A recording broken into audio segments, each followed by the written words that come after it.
Today we're going to be going over Acer buergerianum, otherwise known as the Trident Maple, and it is in the Aceraceae family.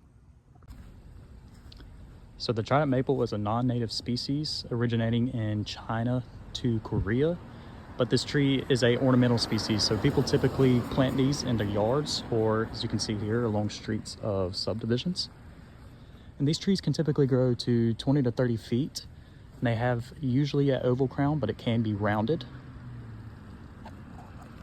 They're also known to fork at very low. So if you take a look at this tree, it's still rather young, but you can see where that main stem is starting to fork.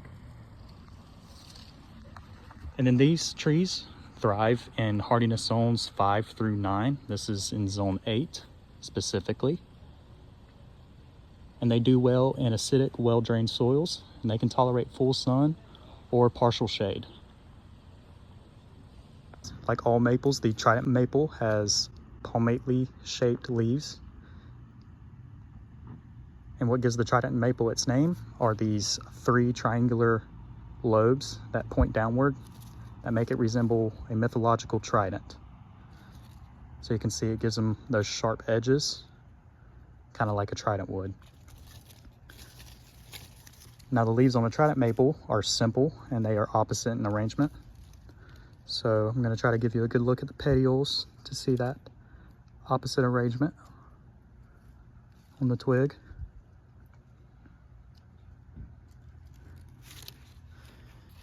And these leaves are entirely serrate.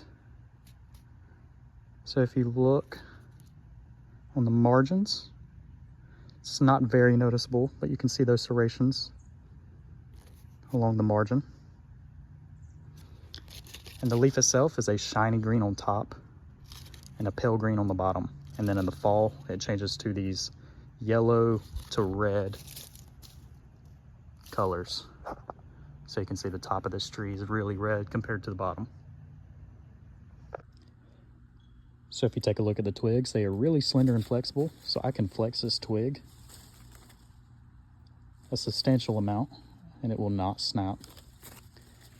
And the twigs themselves are a red to brown in coloration. So you can see those reds popping out along with the brown coloration. And there's also these little gray pubescent hairs on this. So if you kind of rub the twig, you can kind of see those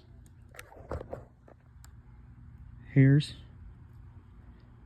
kind of shimmying off that twig. You have to take a closer look, but you can see it.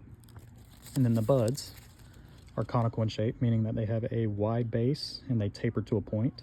So these are the axillary buds. You can see they are side by side because of that opposite arrangement. And then if you take a look at the terminal bud, it is slightly larger than those axillary buds. But again, it's that conical shape that tapers to a point.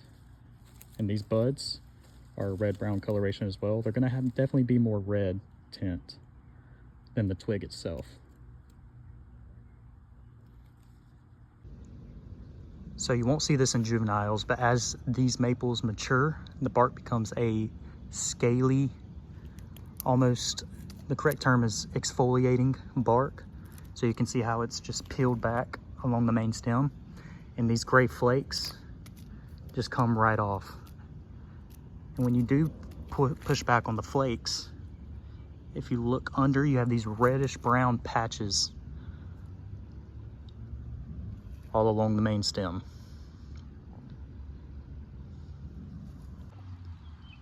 So in the spring, this tree will produce small yellowish green clusters of flowers that are slightly rounded, and they are terminal, meaning that they grow along the outside perimeter of the tree. And then the fruit is a double samara.